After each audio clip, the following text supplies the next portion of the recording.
ഓം ശ്രീ ഗണപതയേ നമഃ. ശ്രീ സായിബാബയുടെ അനുഗ്രഹത്താൽ നമ്മൾ അധ്യായം 2 ആരംഭിക്കാൻ പോവുകയാണ്. കൃതി എഴുതുന്നതിൻ്റെ ഉദ്ദേശലക്ഷ്യം ഉദ്യമം ഏറ്റെടുക്കുന്നതിലെ അധൈര്യവും അസാമർഥ്യവും, ആവേശകരമായ ചർച്ച, ഹേമത് പന്ത് എന്ന സുപ്രധാന നാമം കൽപ്പിച്ചരുളുന്നു, ഒരു ഗുരുവിൻ്റെ ആവശ്യകത. മറാത്തി മൂലഗ്രന്ഥത്തിലെ കഴിഞ്ഞ അധ്യായത്തിൽ ഈ കൃതി ഏറ്റെടുക്കാൻ തന്നെ പ്രേരിപ്പിച്ചതിൻ്റെ കാരണവും ഈ കൃതി വായിക്കുവാൻ യോഗ്യരായവരെക്കുറിച്ചും മറ്റു അനുബന്ധ കാര്യങ്ങളും വിവരിക്കാമെന്ന് ഗ്രന്ഥകാരൻ പരാമർശിച്ചിരുന്നു. ഈ അധ്യായത്തിൽ അത് വിവരിക്കാൻ തുടങ്ങുന്നു. കൃതി എഴുതുന്നതിൻ്റെ ഉദ്ദേശലക്ഷ്യം. പ്രഥമ അധ്യായത്തിൽ ഗ്രാമാതിർത്തിയിൽ ഗോതമ്പ് പൊടിച്ച മാവ് വിതറി കോളറ എന്ന പകർച്ചവ്യാധിയെ നിയന്ത്രിക്കുകയും ഉന്മൂലനം ചെയ്യുകയും ചെയ്ത ശ്രീ സായിബാബയുടെ അത്ഭുതത്തെക്കുറിച്ച് ഞാൻ വിവരിച്ചിരുന്നു. ശ്രീ സായിബാബയുടെ മറ്റ് ചില അത്ഭുതങ്ങളെക്കുറിച്ചും ഞാൻ അത്യാനന്ദത്തോടെ കേട്ടിട്ടുണ്ടായിരുന്നു. ഈ ആനന്ദമാണ് ഈ കാവ്യാത്മക കൃതി എഴുതാൻ എന്നെ പ്രേരിപ്പിച്ചത്. ഈ മഹാത്ഭുതങ്ങൾ വിവരിക്കുന്നത് ബാബയുടെ ഭക്തർക്ക് കൗതുകകരവും പ്രബോധനപരവും ആകുമെന്നും അതോടൊപ്പം അവരുടെ പാപങ്ങൾ ശുദ്ധീകരിക്കാൻ സഹായിക്കുമെന്നും ഞാൻ വിശ്വസിക്കുന്നു. ആയതിനാൽ ഞാൻ ശ്രീ സായിബാബയുടെ പരിശുദ്ധമായ ജീവിതത്തെക്കുറിച്ചും ഉപദേശങ്ങളെക്കുറിച്ചും എഴുതുവാൻ ആരംഭിച്ചു. ഒരു സന്യാസിയുടെ ജീവിതം യുക്തിക്കും വാദപ്രതിവാദങ്ങൾക്കും അതീതമാണ്. അത് സത്യവും ശ്രേഷ്ഠവുമായ പാതയിലൂടെ നമ്മെ നയിക്കുന്നു. ഉദ്യമം ഏറ്റെടുക്കുന്നതിലെ അധൈര്യവും അസാമർഥ്യവും. ഈ ഉദ്യമം ഏറ്റെടുക്കാൻ താൻ യോഗ്യനല്ലെന്നാണ് ഹേമത് പന്ത് ആദ്യം വിശ്വസിച്ചിരുന്നത്. അദ്ദേഹം പറയുകയുണ്ടായി, എനിക്ക് എൻ്റെ അടുത്ത സുഹൃത്തിൻ്റെ ജീവിതം അറിയില്ല, എൻ്റെ സ്വന്തം മനസ്സ് പോലും എനിക്ക് മനസ്സിലാകുന്നില്ല. ഒരു സന്യാസിയുടെ അല്ലെങ്കിൽ വേദങ്ങൾക്ക് പോലും അപഗ്രഥിക്കാൻ കഴിയാത്ത അവതാരങ്ങളുടെ ജീവിതമോ സ്വഭാവമോ പിന്നെ എങ്ങനെയാണ് ഞാൻ വിവരിക്കുക? ഒരുവൻ സന്യാസിയായി ഇരുന്നാൽ മാത്രമേ മറ്റൊരു സന്യാസിയെ യഥാർത്ഥമായി അറിയാൻ കഴിയൂ എന്നിരിക്കെ പിന്നെ ഞാൻ എങ്ങനെ അവരുടെ മഹത്വം വിവരിക്കും? ഒരു സന്യാസിയുടെ ജീവിതത്തെക്കുറിച്ച് എഴുതുക എന്നത് ഏറ്റവും വെല്ലുവിളി നിറഞ്ഞ ജോലിയാണ്. 7 കടലുകളുടെ ആഴം അളക്കാനോ ആകാശത്തെ തുണികൊണ്ട് പൊതിയാനോ ഒരാൾ ശ്രമിച്ചേക്കാം. ഇതൊരു ധീരമായ ഉദ്യമമാണെന്നും പരിഹാസത്തിന് പോലും വിധേയമായേക്കാമെന്നും ഞാൻ മനസ്സിലാക്കുന്നു. അതുകൊണ്ട് ഞാൻ ശ്രീ സായിബാബയുടെ കൃപയ്ക്കായി അദ്ദേഹത്തെ അഭയം പ്രാപിച്ചു. മഹാരാഷ്ട്രയിലെ ഏറ്റവും പ്രശസ്തനായ കവി സന്യാസി ശ്രീ ജ്ഞാനേശ്വർ മഹാരാജ് സന്യാസിമാരുടെ ജീവിതത്തെക്കുറിച്ച് എഴുതുന്നവരെ ഭഗവാൻ സ്നേഹിക്കുന്നുവെന്ന് പ്രസ്താവിച്ചിട്ടുണ്ട്. തങ്ങളുടെ ഭക്തർ സമർപ്പിക്കാൻ ആഗ്രഹിക്കുന്ന സേവനത്തിൻ്റെ വിജയകരമായ പൂർത്തീകരണം ഉറപ്പാക്കാനും പ്രചോദിപ്പിക്കാനുമുള്ള സവിശേഷമായ ഒരു മാർഗമുണ്ട് സന്യാസിമാർക്ക്. സന്യാസിമാർ ഉദ്യമത്തെ പ്രചോദിപ്പിക്കുന്നു. ഭക്തൻ ഈ ലക്ഷ്യം നേടുന്നതിനുള്ള ഒരു പരോക്ഷ കാരണമോ ഉപകരണമോ ആയി മാറുന്നു. ഉദാഹരണത്തിന് ശകവർഷം 1700 കവി മഹിപതി സന്യാസിമാരുടെ ജീവിതത്തെക്കുറിച്ച് എഴുതുവാൻ ആഗ്രഹിച്ചു. സന്യാസിമാരുടെ പ്രേരണയാൽ അദ്ദേഹം ഈ മഹത്തായ ദൗത്യം നിറവേറ്റി. ഇത് കവി മഹീപതിയെ ഭക്തവിജയം, സന്തലീലാമൃതം, ഭക്തലീലാമൃതം, സന്തവിജയം തുടങ്ങി 4 സുപ്രധാന കൃതികളുടെ സൃഷ്ടിയിലേക്ക് നയിച്ചു. അതുപോലെ ശകവർഷം 1800 ദാസ്ഗനുവിൻ്റെ സേവനവും അംഗീകരിക്കപ്പെട്ടു. അദ്ദേഹം ഭക്തലീലാമൃതം, സന്തകഥാമൃതം എന്നീ 2 കൃതികൾ രചിക്കുകയും ഭക്തലീലാമൃതൻ്റെ 31, 32, 33 അധ്യായങ്ങളിലും സന്തകഥാമൃതത്തിൻ്റെ 57-ാം അധ്യായത്തിലും ശ്രീ സായിബാബയുടെ മധുരമായ ജീവിതവും ഉപദേശങ്ങളും മനോഹരമായി വിവരിച്ചിട്ടുള്ളതുമാണ്. ഈ അധ്യായങ്ങൾ ശ്രീ സായി ലീല മാസികയിൽ പ്രത്യേകം പ്രസിദ്ധീകരിച്ചിട്ടുണ്ട്. വായനക്കാർ അത് പരിശോധിക്കുവാൻ താൽപ്പര്യപ്പെടുന്നു. കൂടാതെ ബാന്ദ്രയിലെ ശ്രീമതി സാവിത്രിഭായ് രഘുനാഥ് ടെണ്ടുൽക്കർ രചിച്ച ശ്രീ സായിനാഥ് ഭജനമാല എന്ന ചെറിയ പുസ്തകത്തിൽ ശ്രീ സായിബാബയുടെ അത്ഭുതകരമായ ലീലകൾ വിവരിച്ചിട്ടുണ്ട്. ദാസ്ഗനു മഹാരാജും ശ്രീ സായിബാബയെക്കുറിച്ച് വിവിധ മധുര കാവ്യങ്ങളും രചിച്ചിട്ടുണ്ട്. കൂടാതെ അമിദാസ് ഭവാനി മേത്ത എന്ന ഒരു ഭക്തൻ ഗുജറാത്തിൽ ബാബയെക്കുറിച്ചുള്ള കഥകൾ പ്രസിദ്ധീകരിച്ചിട്ടുണ്ട്. ഷിർദിയിലെ ദക്ഷിണ ഭിക്ഷ സംസ്ഥാൻ പുറത്തിറക്കുന്ന മാസികയായ ശ്രീ സായിനാഥ് പ്രഭയുടെ ഏതാനും പതിപ്പുകളും ലഭ്യമാക്കിയിട്ടുണ്ട്. ശ്രീ സായിബാബയെക്കുറിച്ച് നിരവധി കൃതികൾ നിലവിലുണ്ട്. എന്നിരിക്കെ ഈ കൃതിയുടെ ആവശ്യകതയെ ചോദ്യം ചെയ്യാം. എന്തിനെഴുതണം? എന്താണ് അതിൻ്റെ ഉദ്ദേശം? ഉത്തരം ലളിതവും സാധാരണവുമാണ്. ശ്രീ സായിബാബയുടെ ജീവിതം അനന്തമായ സമുദ്രം പോലെ വിശാലവും ആഴമേറിയതുമാണ്. എല്ലാവർക്കും അതിൽ ആഴത്തിൽ മുങ്ങി വിജ്ഞാനത്തിൻ്റെയും ഭക്തിയുടെയും അമൂല്യങ്ങളായ രത്നങ്ങൾ ശേഖരിക്കുകയും അവ സജ്ജനങ്ങളുമായി പങ്കിടുവാനും കഴിയും.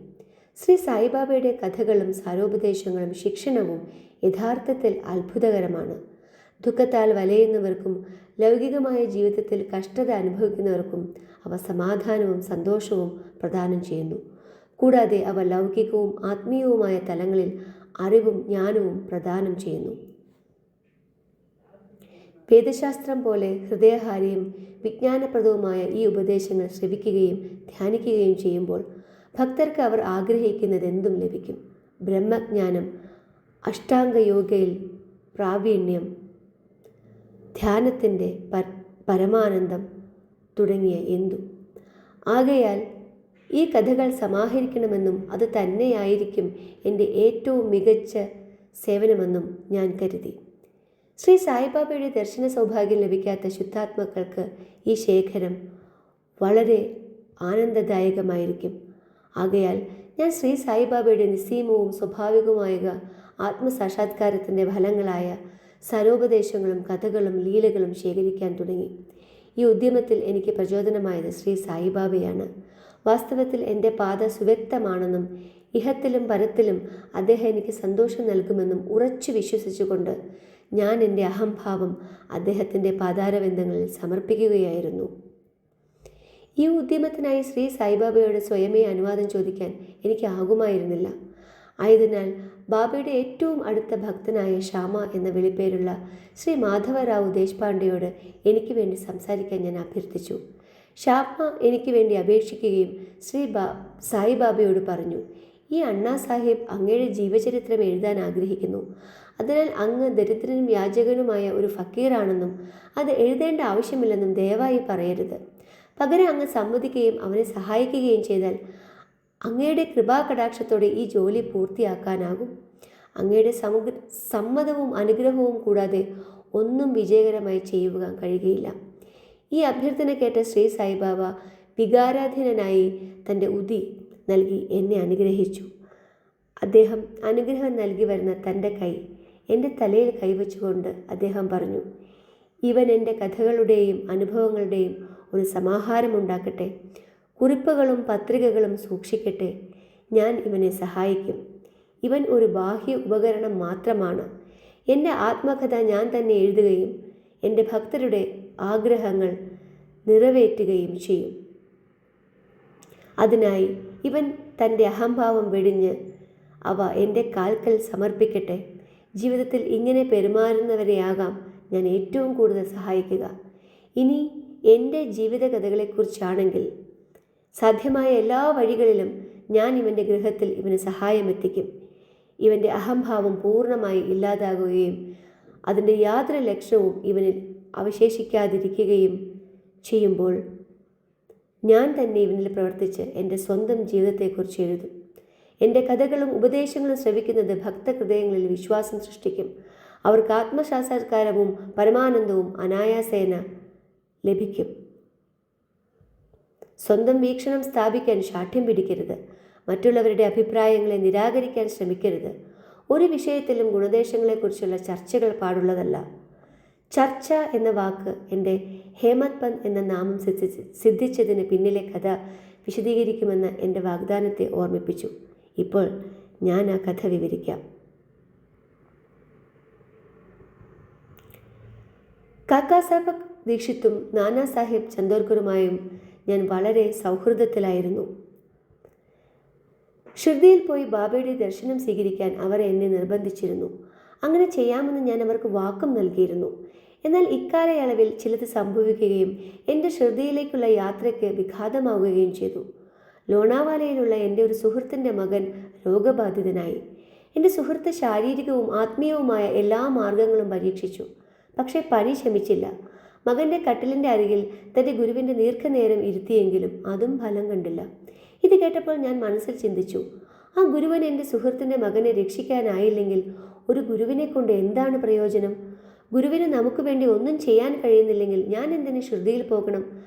ഇങ്ങനെ ചിന്തിച്ച് ഞാൻ എൻ്റെ ഷിർദി യാത്ര മാറ്റിവെച്ചു. പക്ഷേ അനിവാര്യമായത് സംഭവിക്കണം. എൻ്റെ കാര്യത്തിൽ സംഭവിച്ചത് ഇപ്രകാരമാണ്.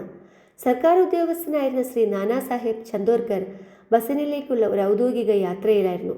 താനെയിൽ നിന്ന് ദാദറിൽ വന്ന് ബസനിലേക്കുള്ള ട്രെയിനിനായി അദ്ദേഹം കാത്തു നിൽക്കുകയായിരുന്നു. ഇതിനിടെ ഒരു ബാന്ദ്ര ലോക്കൽ ട്രെയിനിൽ വരികയും അദ്ദേഹം അതിൽ കയറി ബാന്ദ്രയിൽ വരികയും ചെയ്തു. എന്നെ ആളയച്ച് വിളിപ്പിക്കുകയും എൻ്റെ ഷിർദി യാത്ര മാറ്റിവെച്ചതിന് എന്നെ നിശിതമായി വിമർശിക്കുകയും ചെയ്തു. നാനയുടെ വാദമുഖങ്ങളെല്ലാം തന്നെ എൻ്റെ ഷിർദി യാത്ര തുടരുന്നതിന് എന്നെ ബോധ്യപ്പെടുത്തുന്നവയും എനിക്ക് ഏറെ സന്തോഷദായകവുമായിരുന്നു. ആയതിനാൽ അന്ന് രാത്രി തന്നെ ഷിർദിക്ക് യാത്ര തിരിക്കാൻ ഞാൻ തീരുമാനിച്ചു. ഞാൻ ലഗേജ് പാക്ക് ചെയ്ത് ഷിർദിയിലേക്ക് യാത്ര തുടങ്ങി. ദാദറിലേക്ക് പോകുവാനും അവിടെ നിന്ന് മന്മദിലേക്കുള്ള ട്രെയിൻ പിടിക്കാനുമായിരുന്നു പദ്ധതി. ആകയാൽ ഞാൻ ദാദറിലേക്കുള്ള ടിക്കറ്റ് ബുക്ക് ചെയ്ത് ട്രെയിനിലിരുന്നു. ട്രെയിൻ പുറപ്പെടാറായപ്പോൾ ഒരു മുഹമ്മദിയൻ തിടുക്കത്തിൽ എൻ്റെ കമ്പാർട്ട്മെൻറ്റിലേക്ക് വരികയും എൻ്റെ സാധന സാമഗ്രികളെല്ലാം കണ്ടിട്ട് അയാൾ എന്നോട് എങ്ങോട്ടാണ് പോകുന്നതെന്നും ചോദിച്ചു. ഞാൻ എൻ്റെ യാത്രാ പദ്ധതി അദ്ദേഹത്തോട് പറഞ്ഞു. മന്മത് മെയിൽ ദാദറിൽ നിൽക്കാത്തതിനാൽ ഞാൻ നേരെ ബോറിബന്ദറിലേക്ക് പോകണമെന്നും ദാദറിൽ ഇറങ്ങരുതെന്നും അദ്ദേഹം നിർദ്ദേശിച്ചു. ഈ ചെറിയ അത്ഭുതം അല്ലെങ്കിൽ ലീല സംഭവിച്ചില്ലായിരുന്നുവെങ്കിൽ ഞാൻ ആഗ്രഹിച്ചതുപോലെ അടുത്ത ദിവസം എനിക്ക് ഷിർദിയിൽ എത്തിപ്പെടാനാകുമായിരുന്നില്ല. കൂടാതെ ഞാൻ വലിയ മനക്ലേശത്തിലും അകപ്പെട്ടേനെ. പക്ഷെ അത് ഉണ്ടായില്ല. ഭാഗ്യം എനിക്ക് അനുകൂലമായതിനാൽ പിറ്റേന്ന് രാവിലെ 10 മണിക്ക് മുമ്പ് ഞാൻ ഷിർദിയിലെത്തി. അവിടെ എന്നെ കാത്ത് ബാബു സാഹേബ് ദീക്ഷിത് നിൽക്കുന്നുണ്ടായിരുന്നു. ഈ സംഭവം 1910 തീർത്ഥാടകരെ പാർപ്പിക്കാൻ അന്ന് സത്തേവാഡ എന്ന ഒരേയൊരു സ്ഥലമേ ഉണ്ടായിരുന്നുള്ളൂ. ഒരു ചെറിയ വണ്ടിയിൽ നിന്നും ഇറങ്ങിയ ശേഷം ദർശനത്തിനായി എന്തു ചിന്താവിഷ്ടനായി ഞാൻ നിന്നിരുന്ന സമയത്താണ് മഹാഭക്തനായ താത്യ സാഹിബ് നുൽക്കർ മസ്ജിദിൽ നിന്ന് മടങ്ങിയെത്തിയത്. ശ്രീ സായിബാബ വാഡയുടെ ഒരു കോണിൽ നിൽപ്പുണ്ടെന്നും ബാബയുടെ പ്രാഥമിക ദർശനം ഇപ്പോൾ ചെന്നാൽ ലഭിക്കുമെന്നും പിന്നീട് കുളി കഴിഞ്ഞ് സാവകാശമായി അദ്ദേഹത്തെ യഥേഷ്ടം കാണാമെന്നും അദ്ദേഹം അറിയിച്ചു. ഇത് കേട്ട മാത്രമേ ഞാൻ ഓടിച്ചെന്ന് ബാബയുടെ മുന്നിൽ സാഷ്ടാംഗം പ്രണമിച്ചു. എൻ്റെ സന്തോഷത്തിന് അതിരില്ലായിരുന്നു. നാനാ ചന്ദോർക്കർ എന്നോട് പറഞ്ഞതിലും കൂടുതലായുള്ള ആനന്ദം ഞാൻ അനുഭവിച്ചു. എൻ്റെ സമസ്ത ഇന്ദ്രിയങ്ങളും സംതൃപ്തമായി. ഞാൻ ദാഹവും വിശപ്പും മറന്നു. ശ്രീ സായിബാബയുടെ പാദങ്ങളിൽ സ്പർശിച്ച മാത്രയിൽ എൻ്റെ ജീവിതത്തിന് ഒരു പുത്തൻ ഉണർവ് വന്നു. ദർശനം സ്വീകരിക്കാൻ എന്നെ പ്രേരിപ്പിക്കുകയും സഹായിക്കുകയും ചെയ്തവരോട് എനിക്ക് അളവറ്റ കടപ്പാട് തോന്നി. അവരെ എൻ്റെ നിത്യബന്ധുക്കളായി ഞാൻ കണക്കാക്കുന്നു. അവരോടുള്ള കടപ്പാട് എനിക്ക് ഒരിക്കലും വീട്ടാൻ സാധിക്കില്ല. എനിക്കവരെ മനസ്സാ ഓർക്കുവാനും പ്രണമിക്കുവാനും മാത്രമേ സാധിക്കൂ. ശ്രീ സായിബാബയുടെ സവിശേഷ ദർശനത്താൽ എനിക്ക് അനുഭവവേദ്യമായതെന്തെന്നാൽ അദ്ദേഹത്തിൻ്റെ ദർശനത്തിലൂടെ നമ്മുടെ ചിന്തകൾ മാറുകയും കർമ്മഭാണ്ഡങ്ങളുടെ ശക്തി കുറയുകയും ക്രമേണ ലൗകിക വസ്തുക്കളോടുള്ള ആസക്തി കുറയുകയും വിരക്തി വർദ്ധിക്കുകയും ചെയ്യുന്നു എന്നതാണ്. പോയ ജന്മങ്ങളിലെ പുണ്യകർമ്മഫലം കൊണ്ടാണ് ഇത്തരമൊരു ദർശനം സാധ്യമാകുന്നത്.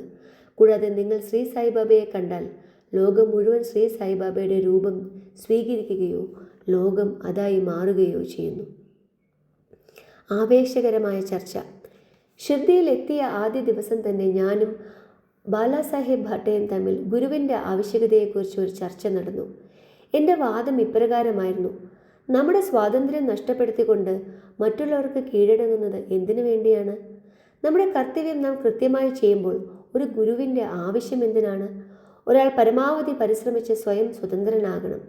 ഒന്നും ചെയ്യാതെ അലസമായി ഉറങ്ങുന്ന ഒരാളെ ഒരു ഗുരുവിന് എന്ത് ചെയ്യാൻ കഴിയും? അപ്രകാരം ഞാൻ സ്വതന്ത്ര മനോഗതിക്കായി വാദിച്ചു. മറുവശത്ത് ശ്രീ ഭാട്ടെ വിധിയുടെ പക്ഷം പിടിച്ചു. സംഭവിക്കാനുള്ളത് സംഭവിക്കണം. മഹാന്മാർ പോലും പരാജയപ്പെട്ടു. മനുഷ്യർ ഒന്നാഗ്രഹിക്കുന്നു, എന്നാൽ ദൈവം മറ്റൊന്ന് വിധിക്കുന്നു. നിങ്ങളുടെ സാമർഥ്യം വിലപ്പോവുകയില്ല. നിങ്ങളുടെ അഹന്തയും ഗർവവും നിങ്ങളെ സഹായിക്കുകയുമില്ല. ഈ ചർച്ച അതിൻ്റെ എല്ലാ ഗുണദോഷങ്ങളോടും കൂടി 1 മണിക്കൂറോളം നീണ്ടു നിന്നെങ്കിലും പതിവ് പോലെ ഒരു തീരുമാനമായില്ല. ആത്യന്തികമായി ഞങ്ങൾ ക്ഷീണിതരായതിനാൽ ചർച്ച നിർത്തേണ്ടി വന്നു. ഇതിൻ്റെ ആകഫലം എൻ്റെ മനസ്സമാധാനം നഷ്ടപ്പെട്ടു. കൂടാതെ ശക്തമായ ശരീരബോധവും അഹംഭാവവുമാണ് എല്ലാ ചർച്ചയുടെയും ഹേതു എന്ന് ഞാൻ മനസ്സിലാക്കി. മറ്റൊരു വിധത്തിൽ പറഞ്ഞാൽ അഹംഭാവമാണ് ചർച്ചയെ ഉരുവാക്കുന്നത്. പിന്നീട് ഞങ്ങൾ മസ്ജിദിലേക്ക് പോയപ്പോൾ ബാബ കാക്കാ സാഹിബ് ദീക്ഷിതിനോട് ചോദിച്ചു, സാത്തേവാഡയിൽ എന്താണ് സംഭവിക്കുന്നത്? എന്തിനെക്കുറിച്ചായിരുന്നു ചർച്ച? പിന്നെ എന്നെ തുറിച്ചു നോക്കി ബാബ കൂട്ടിച്ചേർത്തു. ഈ ഹേമത് പന്ത് എന്താണ് പറഞ്ഞത്? ഈ വാക്കുകൾ കേട്ടപ്പോൾ ഞാൻ അല്പം അത്ഭുതപ്പെട്ടു. കാരണം ചർച്ച നടന്ന സത്യവാടയിൽ നിന്ന് മസ്ജിദ് കുറച്ചധികം ദൂരത്തിലായിരുന്നു. ബാബ സർവജ്ഞനും അന്തര്യാമിയുമാണ്. അല്ലാതെ ഇവിടെ നടന്ന ഞങ്ങളുടെ ഈ ചർച്ചയെക്കുറിച്ച് ബാബ എങ്ങനെ അറിയും? ഹേമത് പന്ത് എന്ന നാമം സിദ്ധിച്ചത് എന്തുകൊണ്ടാണ് ശ്രീ സായിബാബ എന്നെ ഹേമത് പന്ത് എന്ന് വിളിക്കുന്നതെന്ന് ഞാൻ ചിന്തിക്കാൻ തുടങ്ങി. ഈ വാക്ക് യാദവ രാജവംശത്തിലെ ദേവഗിരിയിലെ മഹാദേവ് രാമദേവ് എന്ന രാജാക്കന്മാരുടെ പുകൾപെറ്റ മന്ത്രിയായ ഹേമാദ്രി പന്ത് എന്ന പേരിൻ്റെ ചുരുക്കരൂപമാണ്. ഹേമാദ്രി പന്ത് വളരെ പാണ്ഡിത്യമുള്ളവനും നല്ല സ്വഭാവമുള്ളവനും ചതുർവർഗ ചിന്താമണി തുടങ്ങിയ കൃതികളുടെ രചയിതാവുമായിരുന്നു. അദ്ദേഹം പുതിയ കണക്കെടുപ്പ് രീതികൾ കണ്ടുപിടിക്കുകയും അവതരിപ്പിച്ചിട്ടുള്ളതും മറാത്തി ചുരുക്കെഴുത്തായ മോദി ലിപിയുടെ ഉപജ്ഞാതാവുമായിരുന്നു. പക്ഷെ ഞാൻ മറിച്ചായിരുന്നു. അജ്ഞനും വിരസനും ഒരു സാധാരണ ബുദ്ധിശക്തിയുമുള്ള ആളും. അതിനാൽ എന്തുകൊണ്ടാണ് എനിക്ക് ആ പേരോ പദവിയോ നൽകിയതെന്ന് എനിക്ക് മനസ്സിലായില്ല.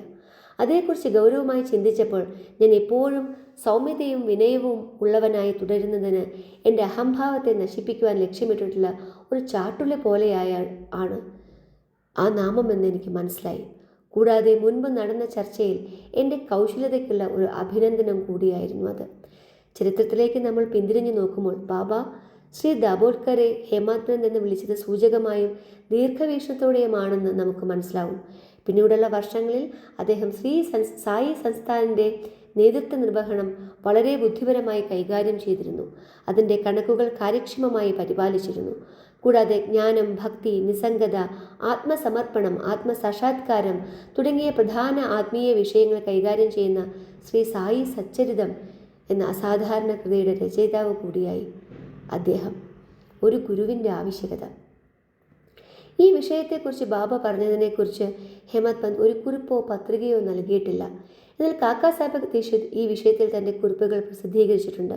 ഹേമത് പന്തും ശ്രീ സായിബാബയുമുള്ള ആദ്യ കൂടിക്കാഴ്ചയുടെ പിറ്റേന്ന് കാക്കാ സാഹിബ് ബാബയുടെ അടുത്ത് ചെന്ന് താൻ ശ്രുതിയിൽ നിന്ന് പോകണമോ എന്ന് ചോദിക്കുകയും ബാബ അതിന് പോകണമെന്ന് മറുപടി പറയുകയും ചെയ്തു. അപ്പോൾ ഒരാൾ ചോദിച്ചു, ബാബ അവൻ എവിടേക്ക് പോകണം എന്ന് ചോദിക്കുകയും ബാബ മുകളിലേക്ക് എന്ന് മറുപടി പറയുകയും ചെയ്തു.